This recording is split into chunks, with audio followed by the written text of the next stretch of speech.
Paul McCartney has shared details of a frightening health scare that occurred while he was working on the Band on the Run album, saying he suddenly collapsed and was unable to breathe, an episode that made him fear he might be dying.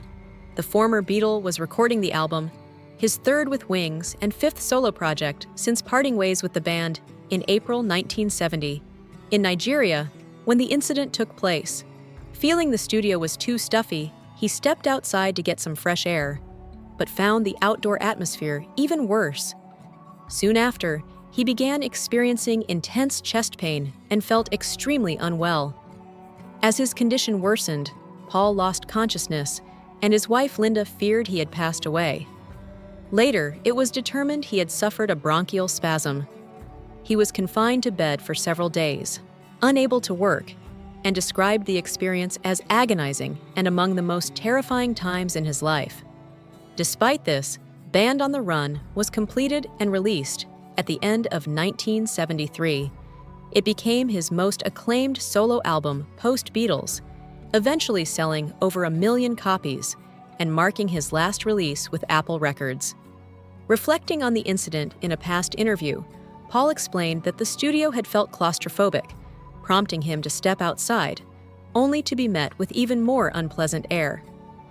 That's when the chest pain hit and he blacked out.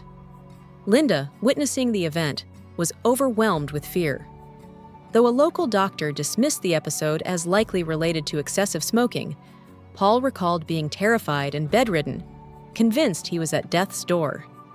He attributed the collapse to the intense pressures of creating a hit record in an unfamiliar and challenging environment.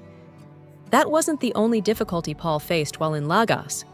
Before his collapse, he and Linda were mugged at knife point on their way to visit bandmate Denny Lane.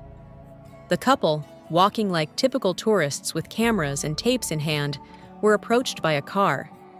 Initially, Paul thought the man getting out was offering a ride, so he declined politely. However, moments later, the situation escalated. The car pulled up again, and several men, 5 or 6 in total, emerged, one wielding a knife. Linda panicked, shouting pleas not to harm Paul, while he tried to de-escalate by offering them money. Among the stolen items were demo recordings of their songs, forcing Paul to later recreate the music from memory. The encounter left both Paul and Linda visibly shaken and unable to sleep that night. He chose not to involve the authorities after being told there was little chance of a response.